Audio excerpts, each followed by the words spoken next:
You miss a train by just 1 minute. Later, you find out that train was delayed for hours. You smile and think, it was meant to be. Or maybe you meet someone at a party who turns out to change your life forever. It was fate, you say. But was it? Why do so many people around the world believe in fate? In destiny? In the idea that things are meant to happen for a reason? Is it cultural? Psychological? Or something deeper, maybe even biological? Today, we're exploring why humans have such a deep, enduring belief in fate, and how it shapes our lives, our choices, and our sense of meaning. Let's begin. The need for meaning in chaos. Humans are wired to find patterns, even when none exist. It's a survival mechanism. Early humans needed to connect cause and effect to stay alive. Eat this plant, get sick. Follow the herd, find food. Patterns meant predictability. Predictability meant survival.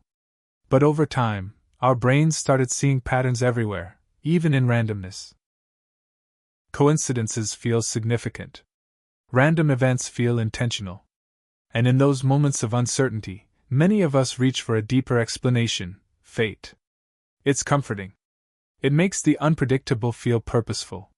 Fate as a psychological safety net. At its core, belief in fate is often about control, or rather, the lack of it. Life is messy. Plans fall apart. People leave. Accidents happen. When we're faced with events we can't control, especially painful ones, we want to believe they happened for something. The idea of fate gives us a narrative, a reason, a way to emotionally survive things that otherwise feel senseless. This isn't just poetic, it's backed by research. Psychologists have found that people who experience trauma are more likely to attribute life events to fate or destiny. It helps reduce anxiety and restore a sense of emotional balance. Believing in fate doesn't mean giving up, it means making peace. Cultural roots and collective belief. Belief in fate isn't just individual. It's deeply cultural. In many Eastern philosophies, like Hinduism or Buddhism, fate is intertwined with the idea of karma, a system of cause and effect that spans lifetimes. In the West, ancient Greeks believed in the Moirai, or the Fates, three sisters who spun, measured, and cut the thread of every human life. Abrahamic religions, too, often grapple with fate. Is there a divine plan? Is everything in God's hands? Even in modern secular societies, we still see remnants of these beliefs. Everything happens for a reason. What's meant to be will be. These phrases are fate, repackaged in contemporary language. They speak to a universal desire, to feel that life is not just a series of random events, but a coherent story. Fate versus free will, the eternal tug-of-war. Here's where it gets tricky. If fate is real, do we even have free will? Or are we just following a script that's already been written? This debate has fascinated philosophers for thousands of years. Some argue we have full agency, we shape our future with every decision. Others believe life is predetermined, that our paths are already mapped out. Most people live somewhere in between. We like to feel in control, but we also want to believe the universe has our back. We crave autonomy and comfort. And fate, paradoxically, offers both. When things go wrong, we say, it wasn't meant to be. When things go right, we say, it was destiny. It's a way of interpreting life that protects our ego, soothes our pain, and affirms our purpose. The science of belief in fate. Studies have shown that belief in fate correlates with higher locus of control externality. Meaning, people who believe that outside forces, rather than personal effort, determine outcomes. But interestingly, these same studies show that fate-based thinking can have both negative and positive effects. On one hand, it can reduce motivation. If everything is destined, why try? But on the other hand, it can reduce stress. It encourages emotional resilience in the face of setbacks. In fact, some therapists even use a concept called positive fatalism, helping clients accept what they can't change, while still empowering them to act where they can. It's a delicate balance. Fate gives us a way to cope, while agency keeps us moving forward. Fate in modern life, dating apps, job offers, and coincidences.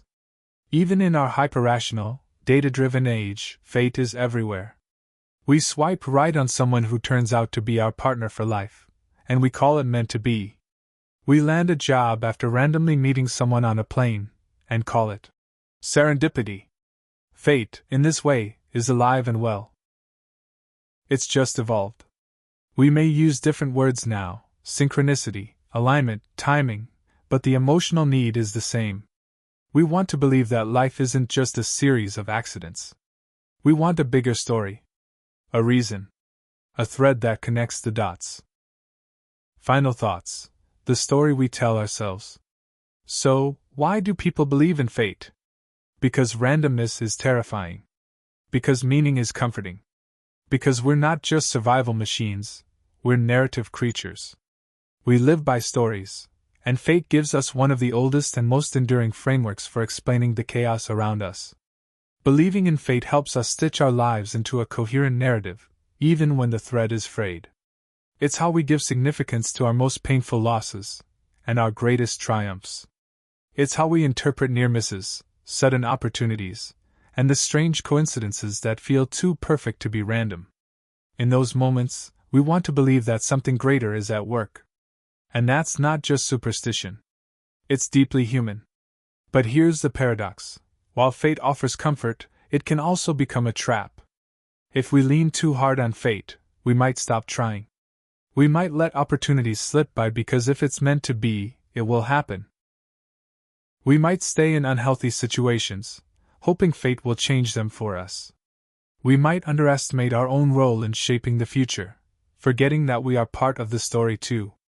That's why the most powerful relationship we can have with fate is not passive, but active. Not surrendering, but collaborating. Imagine life as a story where you don't control every twist, but you do choose how to respond, how to grow, and what meaning you give to each moment. Maybe fate writes the outline, but you fill in the details. Maybe chance opens the door, but you still have to walk through it. And maybe the belief in fate, at its best, isn't about giving up control, but about staying hopeful, even when things don't make sense yet. It's not about believing that everything is meant to happen. It's about believing that whatever happens, you'll make meaning from it. That you'll keep going. That you'll keep writing. So the next time something strange happens, a missed bus, a surprise meeting, a life detour you didn't plan, pause for a moment. Ask yourself, was it just chance? Or something more? And then remember, whether it was fate or not, what happens next is still up to you. If you found this exploration of fate fascinating, be sure to like the video, subscribe for more deep dives like this, and leave a comment below. Do you believe in fate? Or do you think we make our own path?